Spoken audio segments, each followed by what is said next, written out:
Nobody can stop this flow. Hallelujah. Hallelujah. కోరేషు రాజు పరిపాలన చేస్తున్నప్పుడు తన మొదటి సంవత్సరంలోనే ఒక మాట చెప్తున్నట్లుగా మనం చదివాం. ఎజ్రా 1:1 దయచేసి చదవండి. 1వ అధ్యాయం ఎజ్రా 2 వచనాలు చదవండి. ఎజ్రా 1వ అధ్యాయము 1-2 వచనాలు. పారసీక దేశపు రాజైన కోరేషు ఏలుబడిలో మొదటి సంవత్సరమందు ఇర్మియా ద్వారా పలకబడిన తన వాక్యమును నెరవేర్చుటకై యెహోవా పారసీక దేశపు రాజైన కోరేషు మనస్సును ప్రేరేపింపగా అతడు తన రాజ్యమందంతటా చాటింపు చేయించి రాతమూలముగా ఇట్లు ప్రకటన చేయించెను. హల్లెలూయా. ఒక్క నిమిషం చూడండి. కోరేషు వలె ప్రస్తుతం ఇక దినములు ఉంటాయని చెప్పి ప్రభు మనకి ఆత్మ ప్రేరేపణ ద్వారా తెలియజేశారు. ఎంతమందికి జ్ఞాపకం ఉంది? ఎలక్షన్ ముందు నైట్ ఆల్ నైట్ ప్రేయర్లో ఎస్ మాస్టర్. ఇదిగో ప్రార్థనా పూర్వకంగా సిద్ధపడదాం. ఎందుకంటే ఆ కాలంలో ఇర్మియా చెప్పిన లేదా ఇర్మియా ద్వారా దేవుడు రాయించిన మాటలను బట్టి కోరేషు మనస్సును దేవుడు ప్రేరేపించారట.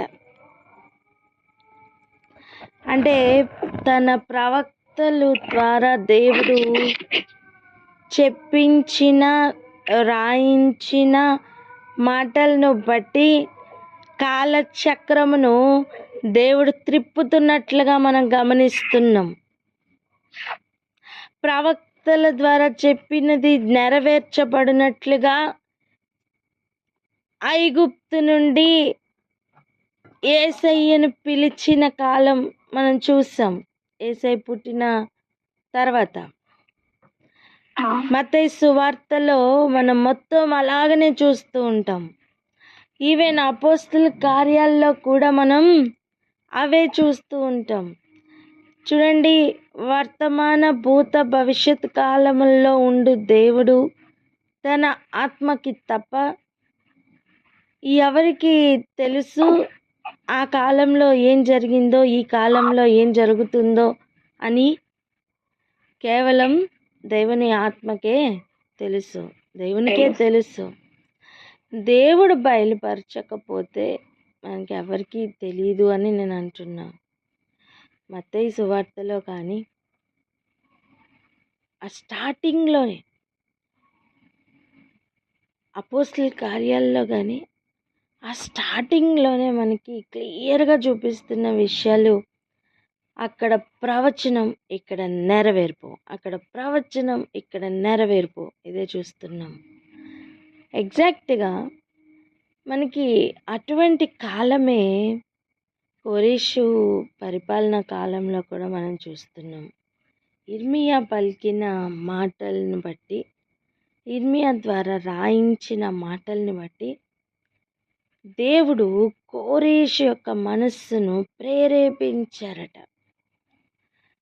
అయితే కోరేషు పుట్టక ముందే నా సేవకుడు కోరేషు రాబోతున్నారని ఆల్రెడీ యెషయా ద్వారా దేవుడే పలికించారు. ఇవంతా దేవుని సంకల్పం. చెప్పండి అన్నమాట. దేవుని సంకల్పం. అందుకే ఇక్కడే ఆగి ఒకసారి ప్రార్థన చేద్దాం మనం. ఏమనంటే, అయ్యా, గ్రంథపు చుట్టల్లో మీరు మా గురించి ఏం రాయించారో, ఈ కాలంలో ఏమేమి జరగవలనని మీ ప్రవక్తల ద్వారా పూర్వకాలమందు రాయించారో, లిఖించారో, చెప్పించారో, మీరు ప్రవచించారో, మీ ఉద్దేశం, మీ చిత్తం యావత్తు జరుగునట్లుగా ప్రతి దినం మీ సొంతమగునుగాక. ప్రతి మనిషి యొక్క ఆలోచన సమస్తం కూడా మీ చిత్తం చొప్పున నడుచుటకు పూర్తి ఒబీడియన్స్లోనికి వచ్చునుగాక అని ప్రార్థన చేద్దాం. చూడండి, వెలుగు కమ్మని పలుకగానే వెలుగు చూపించిన ఒబీడియన్స్. హల్లెలూయా.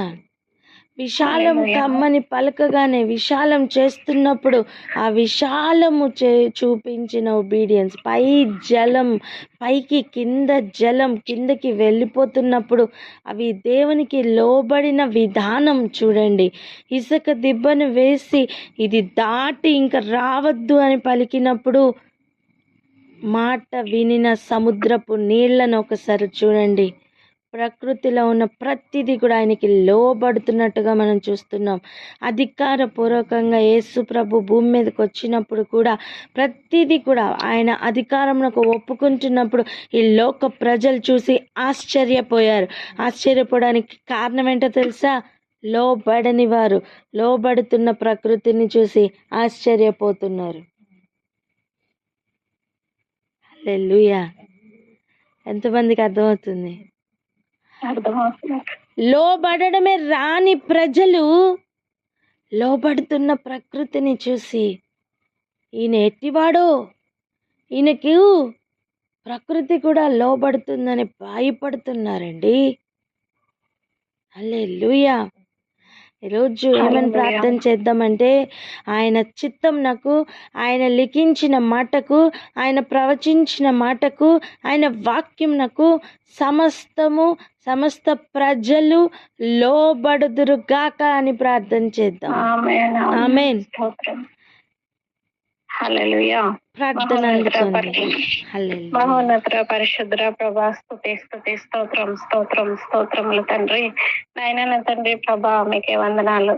నాయన నా తండ్రి, ఇర్మియా ద్వారా పలకబడినటువంటి నీ వాక్కును నెరవేర్చుటకున్న తండ్రి ప్రభా, కోరేష్ మనస్సును ప్రేరేపించిన రీతిగా నాయన ఎలాగనైతే నా తండ్రి ప్రభా మత్తయి సువార్తలోను తండ్రి ప్రభా అపోస్తలుల కార్యాలను ఎలాగనైతే ప్రవచనము నెరవేర్పు ఎలాగనైతే చూస్తున్నాము నాయన నా తండ్రి ప్రభా, ఆయన ఇది అంతయు మీ సంకల్పమై ఉంటుండగా అయా తండ్రి, మరి గ్రంథపు చుట్టల్లో రాయించి మీరు ఏదైతే మా కొరకు రాయించి ఉన్నారో, ఏదైతే నా తండ్రి ప్రభా మీ చిత్తమై ఉన్నదో, ఏదైతే మీ ఉద్దేశమై ఉన్నదో ఆయన ప్రతి దినము ప్రతి ఆలోచన నాయన పూర్తిగా ఒబీడియన్స్ లోనికి వచ్చునుగాక అని ప్రార్థిస్తున్నామయ్యా. స్తోత్రంలయ్యా.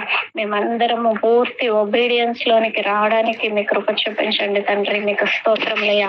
నాయన తండ్రి ప్రభా, ఎలాగనైతే వెలుగు కమ్మని పలికినప్పుడు వెలుగు చూపించిన ఒబీడియన్స్ ఆయన విశాలము కలుగును గాక అని పలికినప్పుడు పై జలములు కింది జలములు ఎలాగైతే వేరుపరచబడి విశాలము ఏర్పడి ఉన్నదో ఆ విశాలము చూపించినటువంటి ఒబీడియన్స్ ఆయన తండ్రి ప్రభా ఇసుక దిబ్బను వేసి ఆయన నా తండ్రి సముద్రమునకు నా తండ్రి మీరు నా తండ్రి ప్రభా ఎల్లలు ఏర్పరిచినప్పుడు నా తండ్రి నాయన నా తండ్రి వాటికి నా తండ్రి ప్రభా మీరు ఆజ్ఞాపించినప్పుడు ఈ దినము వరకు నా తండ్రి ప్రభా ఆ హద్దులు దాటి రానటువంటి సముద్రపు నీళ్లు లోబడినటువంటి సముద్రము లోబడినటువంటి ఒబీడియన్స్ కి స్తోత్రం చెల్లించుకుంటున్నాం. మీ అధికారానికి మేము అప్పజెప్పుకుంటున్నాము తండ్రి. మీకు స్తోత్రము నాయన. మీకు లోబడేటువంటి వారంగా మీ అధికారానికి ఒప్పుకొని లోబడి జీవించేటువంటి వారుగా మేము ఉండాలయ్యా. మీకు వందనాలు, స్తోత్రములు నాయన. నా తండ్రి ప్రభా నాయన ఎలాగనైతే నా తండ్రి మీరు శరీరధారి అయి వచ్చినప్పుడు ఎలాగనైతే నా తండ్రి ప్రభా ప్రతి లోబడని వారు మీరు చేస్తున్న గొప్ప కార్యములను చూసి లోబడిన వారి యొక్క లోబడిన వారి యొక్క ప్రకృతిని కూడా చూసి వారు ఎలాగనైతే ఈయన ఎట్టివారో ఈయనకు ప్రకృతి కూడా లోబడుచున్నది అని ఆశ్చర్యపోయినటువంటి ఆ కాలంలో జరిగిన కార్యములను బట్టి మీకు వందనాలు, స్తోత్రములు. మీ చిత్తానికి మమ్మల్ని మేము అప్పచెప్పుకుంటున్నామయ్యా. మీ మాటకు మేము అప్పచెప్పుకుంటున్నామయ్యా. మీ వాక్యానికి మేము అప్పచెప్పుకుంటున్నామయ్యా. నాయనా నా తండ్రి, మేమే కాదయ్యా, సమస్త ప్రజలు అందరూ కూడా మీ చిత్తానికి మీ వాక్యానికి మాటకు సమస్తమునకు లోబడేటువంటి వారుగా సమస్తము మీకు లోబడి ఆయన మీ అధికారము చొప్పున నడిచేటువంటి వారుగా మమ్మల్ని అందరినీ ప్రేరేపించమని మమ్మల్ని అందరినీ ఆశీర్వదించమని టేక్ ఓవర్ చేసుకోమని యేసు నామములో ప్రార్థించి పొంది ఉన్నాము తండ్రి. ఆమేన్. హల్లెలూయా. ఇప్పుడు చదువుదాం 2వ వచనం. ఎజ్రా 1వ అధ్యాయము 2వ వచనము. పారసీక దేశపు రాజైన కోరేషు ఆజ్ఞాపించినదేమనగా, ఆకాశమందలి దేవుడైన యెహోవా లోకమందున్న సకల జనములను నా వశము చేసి యూదా దేశమందున్న యెరూషలేములో తనకు మందిరమును కట్టించమని నాకు ఆజ్ఞ ఇచ్చి ఉన్నాడు. హల్లెలూయా. సో కోరేషు కాలంలో ముఖ్యంగా జరిగిన పని ఏంటి అంటే ఆయన మందిరం కట్టబడుట. హల్లెలూయా. హల్లెలూయా. కోరేషు కాలంలో ముఖ్యంగా జరిగిన పని ఏంటండి? మందిరం కట్టబడుట. మందిరం కట్టబడుట. మందిరం కట్టమని దేవుడు, కట్టించమని దేవుడు ఆజ్ఞ ఇచ్చారట. సో కోరేషు కాలంలో ముఖ్యంగా జరిగే పని ఆయన మందిరం కట్టబడుట. ఈ కాలంలో కోరేషు వలె నాయకులను లేపుకుంటానని దేవుడు చెప్పారు. ఇదిగో ఈ కాలంలో మరలా జరుగుతున్న లేదా మళ్ళా జరగనై ఉంటున్న కార్యం ముఖ్యంగా ఏంటంటే మందిరం కట్టబడుట. ఫిజికల్ మందిరం కాదండి, ఆత్మ సంబంధమైన మందిరం. హల్లెలూయా. హల్లెలూయా. ఎంతమంది సిద్ధపాటు కలిగి ఉన్నారో నాకైతే తెలీదు, కానీ సమస్తము సమకూడి జరుగుచున్నవి. చుట్టూ పరిస్థితులను గమనించండి. అన్ని నెరవేర్పులోనికి వస్తున్న కాలంలోనే ఉన్నాం. ఎంత త్వరగా అన్నీ జరిగిపోతున్నాయంటే, ఎంత త్వరగా జరిగిపోతున్నాయంటే ఊహించలేనంత స్పీడ్గా అన్నీ స్పీడ్ అందుకున్నాయి. చూడండి, ఒక వెహికల్లో మనం ప్రయాణిస్తున్నప్పుడు స్టార్టింగ్ ఫస్ట్ గేర్ ఎలా ఉంటుంది? ఇప్పుడు అన్ని టాప్ అండ్ మోడల్స్ వచ్చినాయి కదా, ఫస్ట్ గేర్ ఎలా ఉంటుంది? ట్రిగ్ అయ్యి అన్నిటికీ స్లోగా స్టార్ట్ అవుతాయి అన్నీ, అంతేనా? చెప్పండి అమ్మా, ఎక్కడ ప్రయాణించలేదా? చెప్పండి, అవునా? స్లోగా అన్నీ స్టార్ట్ అవుతాయి, అన్నీ ట్రిగ్ అవుతాయి. స్టార్ట్ అవడానికి అన్నీ కూడా సిద్ధపడి అన్నీ స్టార్ట్ అవుతాయి. Second gear, third gear, fourth gear. First గేర్కి ఫోర్త్ గేర్కి చాలా డిఫరెన్స్ ఉంది కదా స్పీడ్లో. ఇప్పుడు ఫిఫ్త్ గేర్కి సిక్స్త్ గేర్కి ఇంకెంత డిఫరెన్స్ ఉంది? నేను ఎందుకు ఈ మాట చెప్తున్నానంటే, ఎగ్జాక్ట్గా భూమి మీద 6000 సంవత్సరాలు. ఇప్పుడు ఫస్ట్ గేర్ వలె ఫస్ట్ సంవత్సరాలు ఉన్నాయనుకోండి, ఫస్ట్ 1000 years అన్నీ స్టార్ట్ అయిన కాలం, అన్నీ ట్రిగ్ అయ్యి స్టార్ట్ అయిన కాలం. Second gear, third gear, speed నేను చెప్తున్నా. తర్వాత ఫోర్త్ గేర్ కంప్లీట్ అయిన టైం, యేసు ప్రభు వచ్చిన టైంకి అంతా అన్నీ ఫిఫ్త్ గేర్ లాగా స్పీడ్ అందుకున్నాయి. సిక్స్త్ గేర్ అయిపోయింది, ఇదిగో మనం ఆ ఎడ్జ్లో ఉన్నాం. హల్లెలూయా. ఫస్ట్ గేర్కి సిక్స్త్ గేర్కి ఉన్నంత డిఫరెన్స్ ఉందండి. ఆది కాండంలో ఇప్పుడు ప్రస్తుతం ఉన్న పరిస్థితులు జరగడానికి కాలం స్పీడ్. ఎందుకంటే అప్పుడు విత్తడానికి, ఎగ్జాంపుల్ చెప్తున్నా చూడండి, ఒక పంట ఉందనుకోండి, విత్తడం మొదటి 3 నెలలకి ముందు జరిగితే కోయడం 3 నెలల తర్వాత జరిగేది. కానీ ఇప్పుడు స్పీడ్ అది కాదు. ఒకరు విత్తుతుంటే వెనకాతలే కోయివాడు కూడా బయలుదేరిపోతున్నాడు. అంటే పంట ఎంత త్వరగా వస్తుందని అర్థం, విత్తిన వెంటనే వస్తుందని అర్థం. ప్రతి పరిస్థితి స్పీడ్ అందుకుంది. ప్రతి పరిస్థితి స్పీడ్ అందుకుంది. ఆ డివైన్ స్పీడ్లోకి మనం ఎంటర్ అవ్వాలి. హల్లెలూయా. దయచేసి అర్థం చేసుకుందాం. ఇంకా సమయం ఉందిలే అనుకుని భ్రమపడద్దు. లోకంలో అన్నీ ఫాస్ట్గా జరుగుతున్నాయి, చాలా ఫాస్ట్గా జరుగుతున్నాయి. చదువుతున్నవాడు, ఈ ప్రవచన వాక్యములను చూస్తున్నవాడు, చదువుతున్నవాడు, గ్రహించినవాడు మరి పరిగెట్టునట్లుగా సమస్తము సమకూడి తెలియచేయబడుతున్నాయి. హల్లెలూయా. సో కోరేషు కాలంలో ఉన్న ముఖ్య ఉద్దేశం ఏంటి అంటే మందిరము కట్టబడుట. ఎగ్జాక్ట్గా ఇప్పుడు కూడా దేవుడు తన నాయకులను అంటే వారు లేబుల్ వేసుకోరు మేము దేవుని ప్రతినిధులని, కానీ వారు జీవం కలిగిన దేవుని యొక్క చిత్తంను నెరవేర్చడానికే కదులుతారు. హల్లెలూయా. హల్లెలూయా. వారికి తెలీదు వారు దేవుని చిత్తానుసారంగా కదులుతున్నారని. రాజు హృదయం దేవుడు ఎటు వెళ్ళమంటే అటు వెళ్తున్న నీటి కాలువల వలె కదులుతున్న కాలమే. హల్లెలూయా. ఈ కాలంలో అదే కోరేషు మొదటి సంవత్సరం ఇలా చెప్పాడు కదా, 3వ సంవత్సరం ఒక విషయం జరుగుతూ ఉంది. రండి వెళ్దాం. దానియేలు గ్రంథం 10వ అధ్యాయం. దానియేలు గ్రంథం చదువురా, ఫస్ట్ 2 వర్సెస్ చదువుమా. దానియేలు గ్రంథం 10వ అధ్యాయం మొదటి 2 వచనాలు.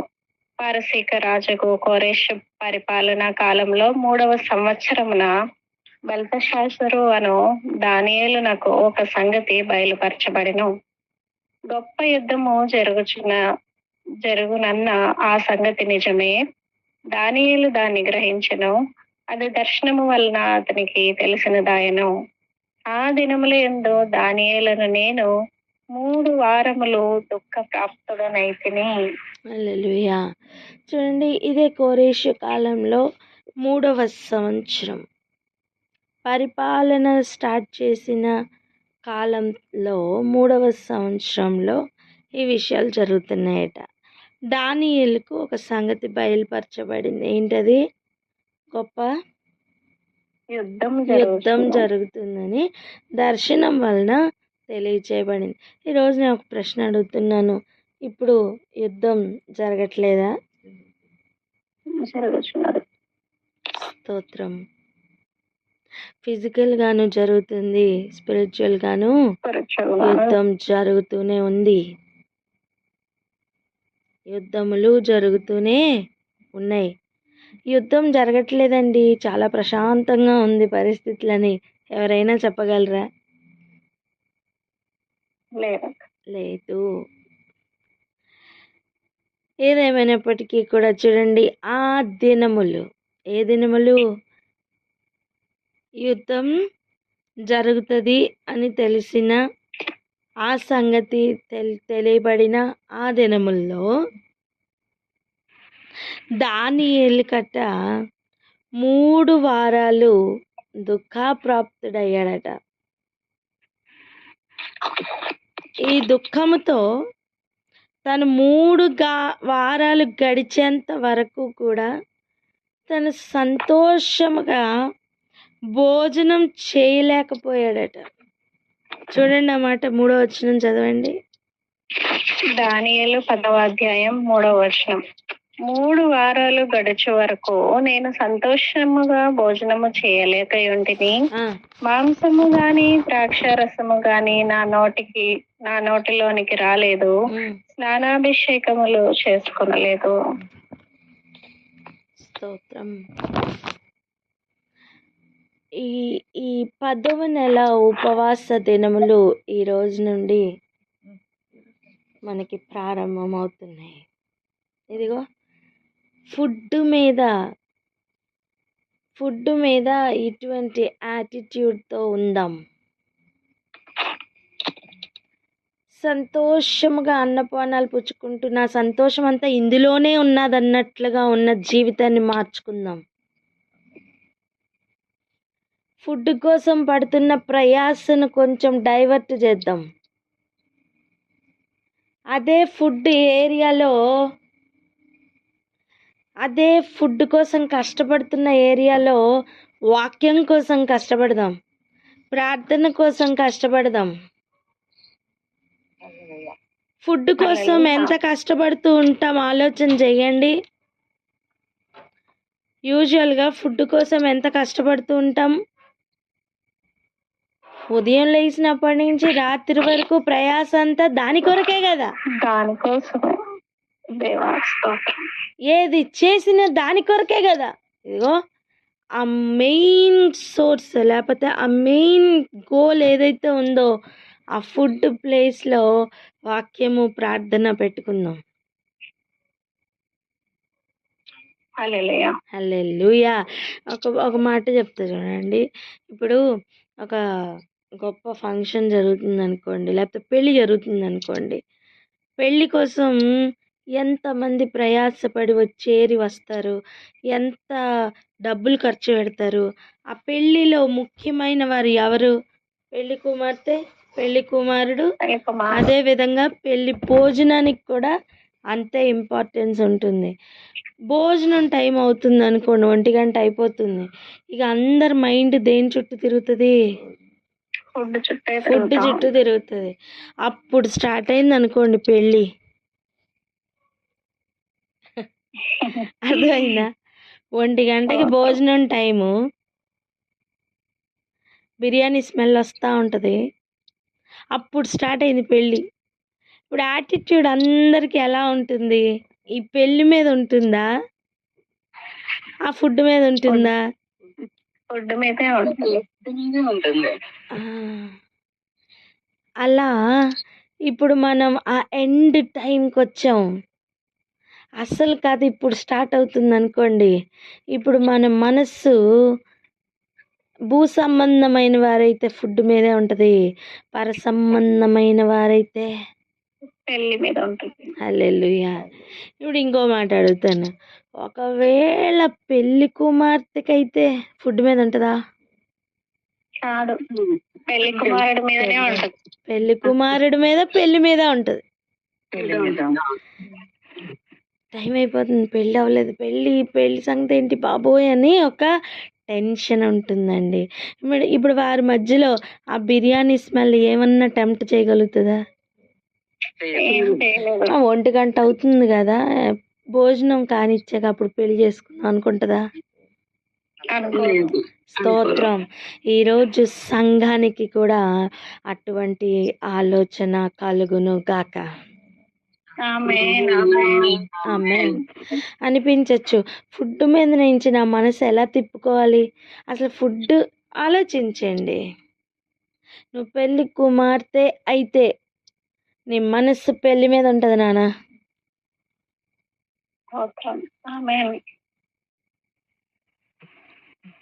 క్లియర్గా ఈ ఉపవాస దినాల్లో మనం ఎవరో మనకు అర్థమైపోతుంది. ఈ ఉపవాస దినాల్లో ఎవరికి బలవంతం లేదు. నువ్వెవరో నువ్వు తెలుసుకో. నీ ఆశ దేని మీద ఉందో నువ్వు గ్రహించు. నువ్వు ఎవరిని ఎగ్జామిన్ చేయాల్సిన అవసరం లేదు. పక్కవారితో నీకు పనే లేదు. నువ్వు సిద్ధపడు. మన ప్రాణం, ఆత్మ, శరీరంతో చెప్పుకుందాం, నువ్వు సిద్ధపడు అని చెప్పండి.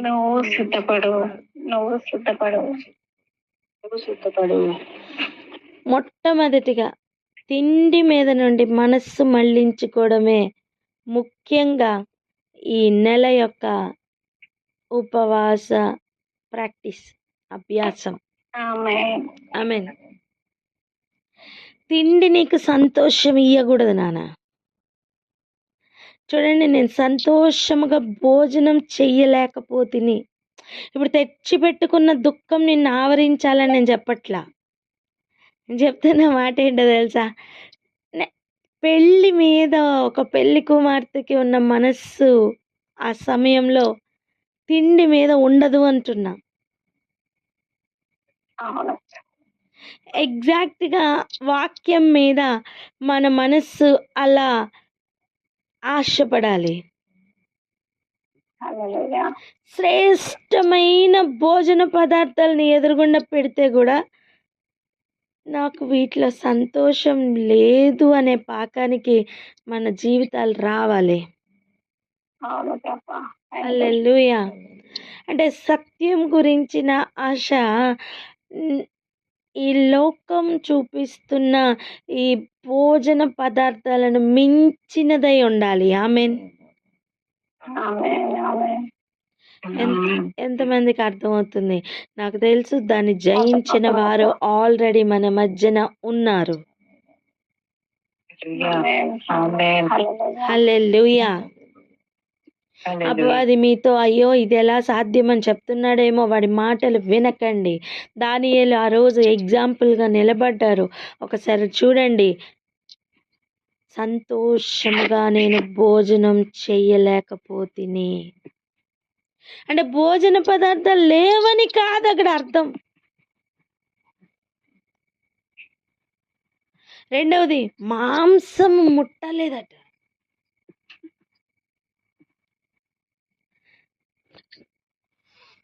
ఈ నెలకు మాంసం కట్. హల్లెలూయా ఈ 3 వారాలు మాంసం కట్. చెప్పండి అన్నమాట. ఈ నెలకు మాంసం కట్ 3 వారాలు మాంసం కట్ అని చెప్పండి. 3 వారాలు మాంసం కట్. ఏ చూడండి, 2 వారాల క్రితం ఆదివారం రోజు ఒక సాయంత్రం వాక్యంలో దేవుడు కోరేషును గురించి నా కొన్ని సంగతులు తెలియజేస్తున్నప్పుడు మన ఉపవాస దినముల గురించిన గైడెన్స్ ఈ ఈ అధ్యాయం నుంచి చేయమని ఒక ప్రేరేపణ ఇచ్చారు. దానినే ఈరోజు మనం చెప్పుకుంటున్నాం. మనం ఇలాగన ఈ ఈ ఉపవాస దినాలు మనం ప్రారంభించుకుందాం. మీరు 2 పూటలు తింటారా, 3 పూటలు తింటారా, 4 పూటలు తింటారా, ఇవి మీ ఇష్టం, మీరు డిసైడ్ చేసుకోండి. కానీ దినమంతా కూడా ఒక్కటే పరిశీలన చేసుకోండి. నా హృదయం నా తిండి మీద ఉందా, నా నా వాక్యం ప్రార్థన, నా దేవుడు, నా పెనిమిటి, నా రాబోతున్న, నా వధింపబడిన గొర్రెపిల్ల, ఏదైనా చూసుకోండి, ఆయన మీద ఉందా. ప్యూర్గా ఇది వ్యక్తిగత పరిశీలన దినాలు. సత్యంను ప్రేమించు దినములు, సత్యమును ప్రియముగా ఎంచుకొని దినములు. ఇవి బలవంతంతో వచ్చే ప్రేమ కాదు. ఇది బలవంతంతో చేసే ఉపవాస దినాలు కాదు. ఇది దేవునికి సమీపముగా చేరుతున్న దినములు ఇవి. హల్లెలూయా. హల్లెలూయా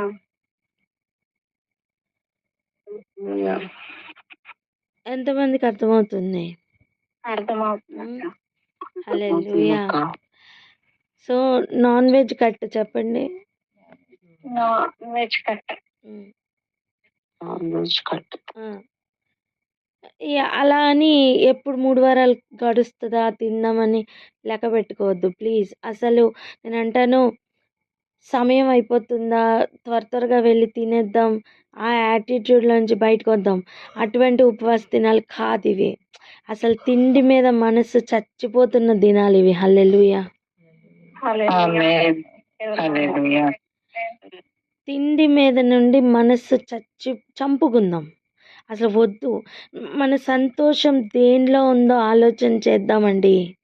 ఒక పెళ్లి కుమార్తెకైతే తన పెళ్లి మీదనే సంతోషం ఉంది. తనకు భోజనం పెట్టడం లేదా తను తినడం అనేది పెద్ద విషయం కాదు. ఇతరులు తిని తృప్తి పొందితే తనకి సంతోషం. అంత ఆడంబరంగా అంత ఖర్చు పెట్టి భోజనాలు ఎందుకు తయారు చేస్తారండి? వచ్చిన వారందరూ తినడానికి.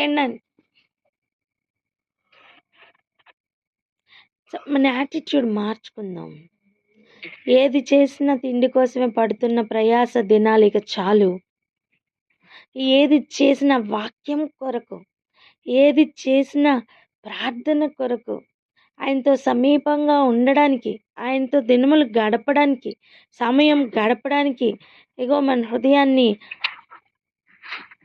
అలా ట్యూన్ చేసుకుందాం. ఆమేన్.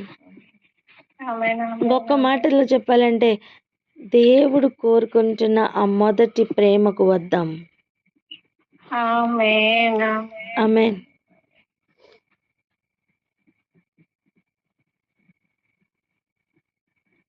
ఇక్కడ మనం ప్రార్థన చేసుకుందాం. ఈ దినం నుండి స్టార్ట్ అవుతున్న ఈ ఉపవాస దినాలు చాలా చాలా ప్రత్యేకమైనవి. ఆత్మ సంబంధమైన మందిరంగా కట్టబడడానికి ఆటంకములకు వాటన్నిటినీ కూడా దేవుడు తొలగిస్తున్న దినములు. కేవలం చూడండి, దర్శన రీతిగానే యుద్ధం జరుగుతుందని తెలుసుకున్న ఆ దానియేలుకు హృదయంలో అంత సంతోషంగా భోజనం చేయలేని ఒక స్థితికి వెళ్ళాడు అంటే, ఇప్పుడు ఆలోచించండి, ఎటు చూసినా యుద్ధమే జరుగుతున్న మనకు ఇంకెలా ఉండాలి?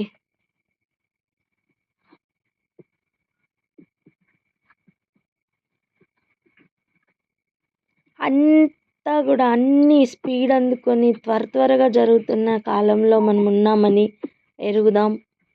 ఇంకా సమయం ఉందిలే అనుకుంటున్న యాటిట్యూడ్లో నుంచి బయటికి వద్దాం. ఏది చేసినా తిండి కొరకే చేస్తున్న పరిస్థితులను మార్చుకుందాం, యాటిట్యూడ్ మార్చుకుందాం. మనకు మన సంతోషం ఎందులో పరిపూర్ణం అవుతుందో చెక్ చేసుకుందాం. స్వపరీక్ష చేసుకోవడానికే ఈ ఉపవాస దినాల్ని మనం ప్రకటించుకుందాం. సత్యం నాకు ప్రియముగా ఉందా, అబద్ధం ప్రియముగా ఉందా, ఏది నాకు ఇష్టమై ఉంది, నా సంతోషం ఎందులో పరిపూర్ణం అవుతుంది, ఈ విషయాలను జాగ్రత్తగా మనం అభ్యాసం చేసుకుంటూ ప్రభు సన్నిధిలో మనం ఉన్న ఆనంద సంతోషములు పొందుదాం. దాని కొరకు ఈరోజు ప్రిపేర్ అవుదామా?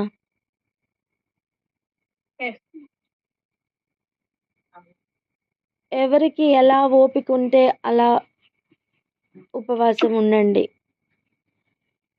ఒక పూట 2 పూట్ల ఏ డౌట్ అక్కర్లేదు, మీ ఇష్టం. మీకు ఏది కన్వీనియంట్గా ఉంటే అది చెయ్యండి. ఏ రిస్ట్రిక్షన్ కాదండి. కానీ ఒక్కటే, తిండి మీద నుంచి మనస్సు పోవాలా, చచ్చిపోవాలా. హల్లెలూయా. దేవుని మీద ఉన్న ఆశ డబుల్ త్రిబుల్ అవ్వాలా. మొదట్లో ఉన్న ఆసక్తి ఉందే, దానిని మించిన ఆసక్తితో నిండుకోవాలా.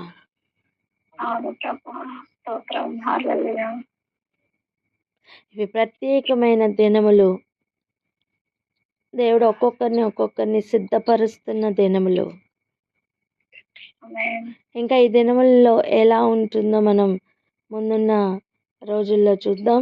ఇక్కడ ఆగి ప్రార్థన చేసుకుందాం అక్క. హల్లెలూయా.